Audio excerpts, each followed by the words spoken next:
La thérapie ciblée a transformé le pronostic des formes graves d'histiocytose, on n'a aucun doute là-dessus. Mais en gros, on peut dire qu'il n'y a aucune publication comportant un suivi au-delà de l'âge de 4 ans. Et ça nous pose un problème. Je rappelle la saison 1, ça marche. En gros, les inhibiteurs de BRAF dans l'histiocytose ganglion-ancienne, on fait des courbes, des waterflow. Il y a des réponses qui arrivent dans plus de 2 tiers des cas, plus de 100% à 8 semaines, dans 1 tiers des cas, une réponse partielle, mais toujours pratiquement des rémissions complètes. Bon, l'image que l'on a montré avec des alléopathies qui ont fondu en 14 jours, une courbe de survie qui était à 99%, mais une réactivation pratiquement pas constante, mais presque à plus de 80% dès qu'on arrête le traitement. Avec une charge BRAF dans le sang qui diminue mais qui ne termine pas. Avec à l'époque, bon, on n'aura pas beaucoup avancé, des tentatives, des exit stratégies, des stratégies d'arrêt qui sont, disons, sans non contributives. On a essayé plein de choses, rien ne marche. Simple pour l'arrêt. Est-ce que c'est une maladie chronique et quelle est la toxicité à long terme? La moyenne d'âge de prescription est autour de 1 an et demi pour l'enfant. 1 an et demi, il y a quand même toute la croissance devant lui. Et est-ce que c'est raisonnable de prescrire pour des années les MAP kinase inhibiteurs chez ces enfants? Il y a quelques histoires chroniques. Alors le patient zéro, le patient zéro, c'était mai 2013, donc on est pratiquement à 10 ans maintenant. Elle continue d'aller bien. Un autre... Hop. Que se passe-t-il?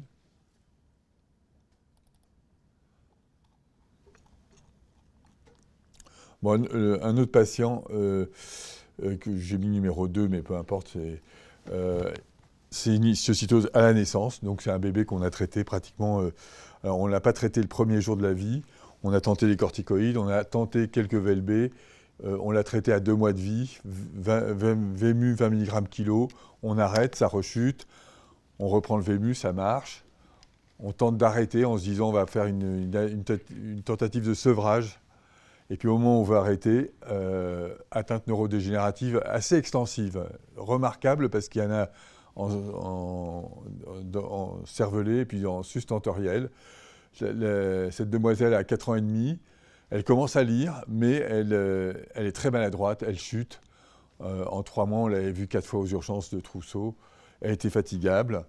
Bon voilà, donc ça nous a quand même mis la puce à l'oreille et en se disant, mais cette gamine a été traitée pendant pratiquement les 4 premières années de sa vie par des inhibiteurs de MEK, donc un inhibiteur de BRAF, et cependant, elle déclenche une atteinte neurodégénérative relativement précoce dans notre expérience, et ça nous a inquiétés, et on s'est dit, alors, on a fait le dosage de NFL, ça nous a inquiétés. Autre motif d'inquiétude, c'est un papier d'une équipe du Saint-Jude, où ils ont traité un enfant avec des BRAF inhibiteurs, mais il y a une approche assez vigoureuse, où ils ont fait des chimiothérapies concomitantes, clofarabine, 2-CDR-AC, dans l'idée d'arrêter le traitement. Ça n'a pas marché.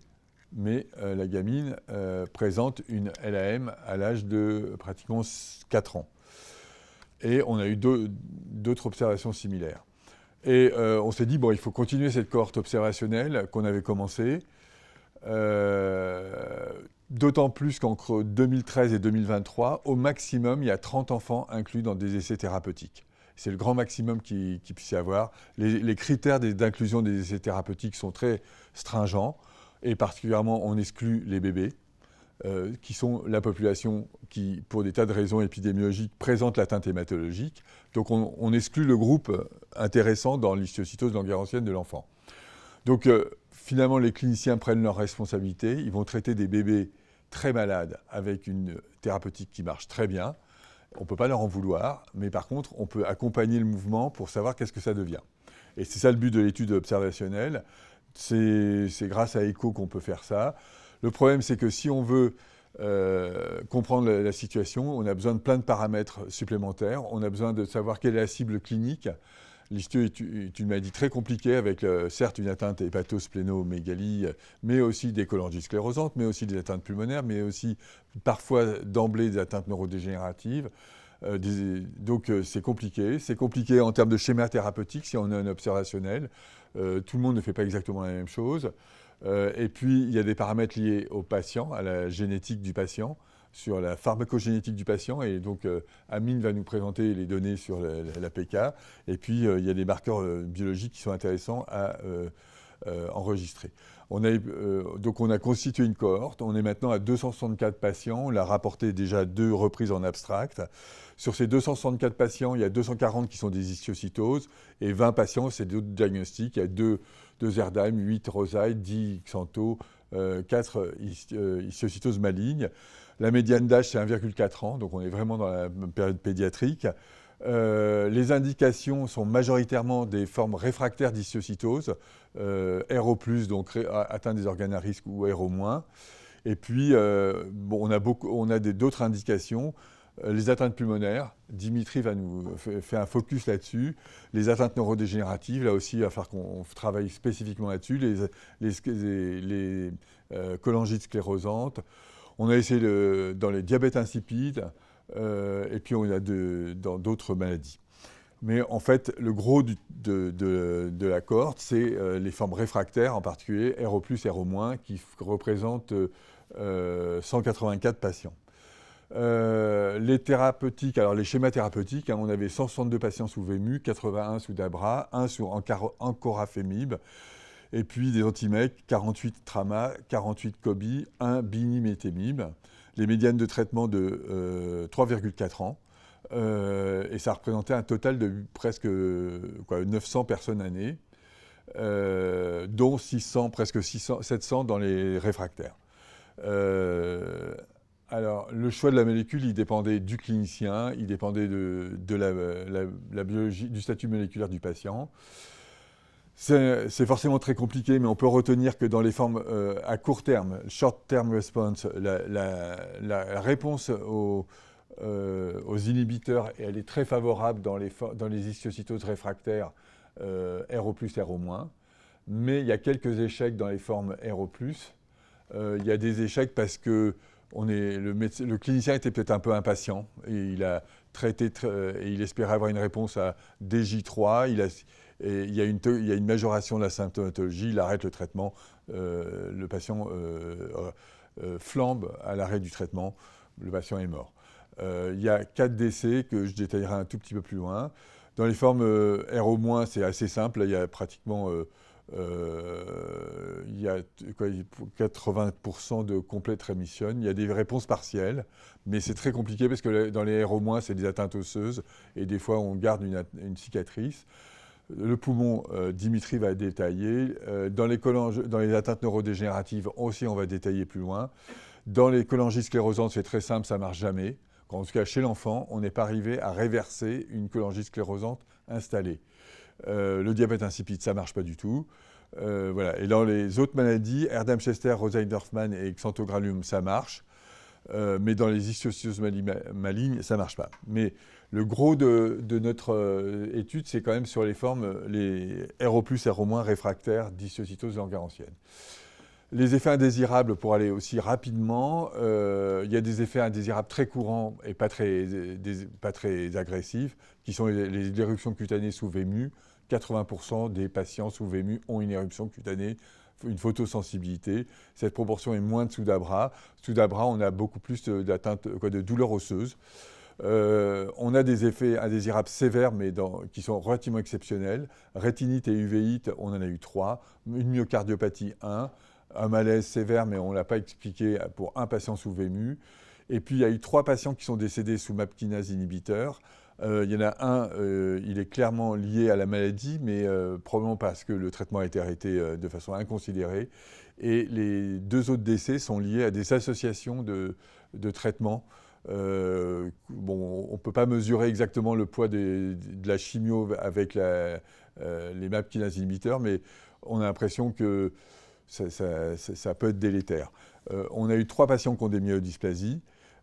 Tous ces patients ont eu une association avec des chimiothérapies qu'on sait être inducteurs de myélodysplasie, que ce soit la clofarabine ou même le 2-CDA.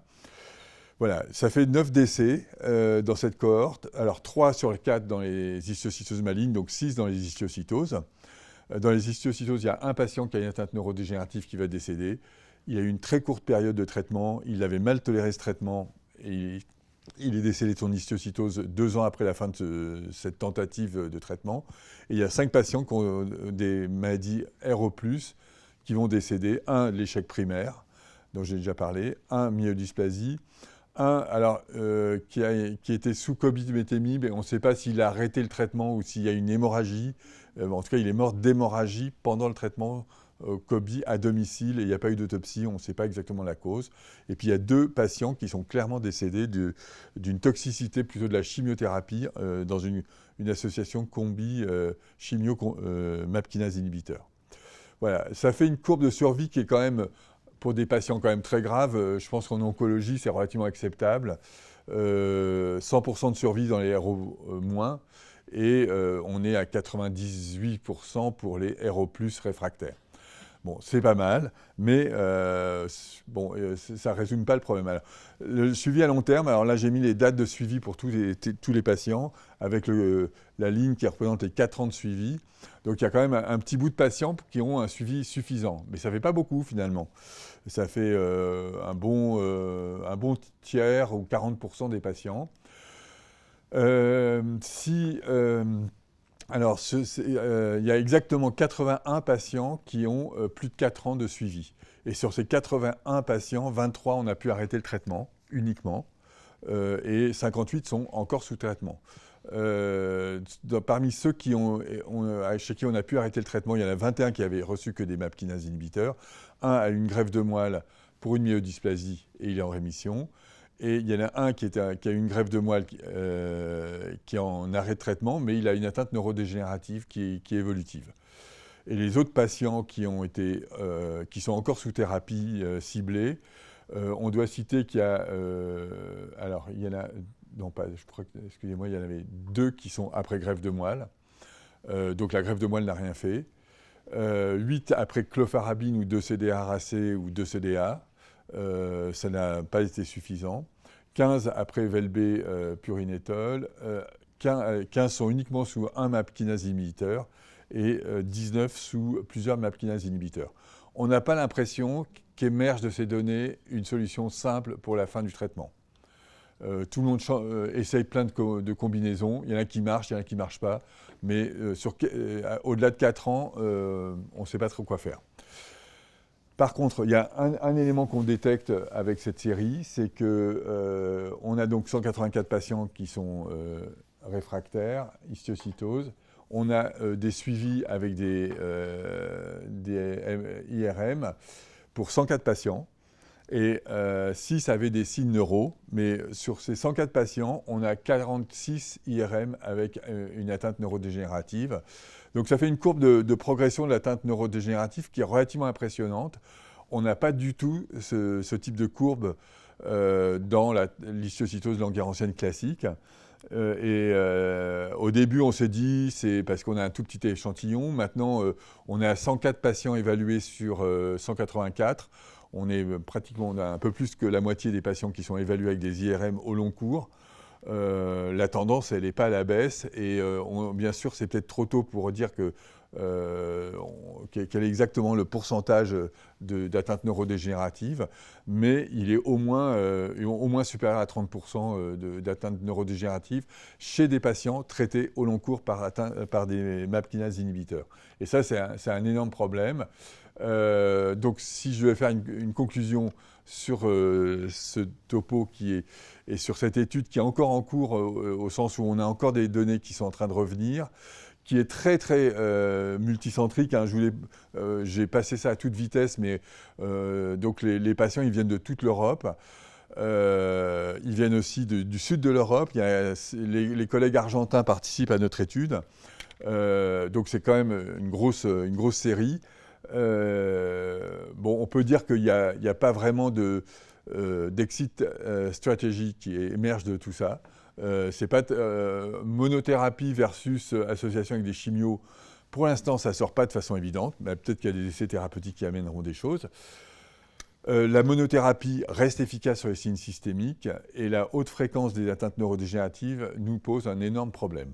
Mais en tout cas, on ne va pas ignorer ce problème. On recommande de faire des IRM, de faire plus de surveillance et puis on est en train d'essayer de trouver des solutions pour diminuer, soit pour éviter que ces neurodégénératives deviennent cliniquement significatives, soit pour éviter la neurodégénération, mais ça n'a pas l'air si simple que ça.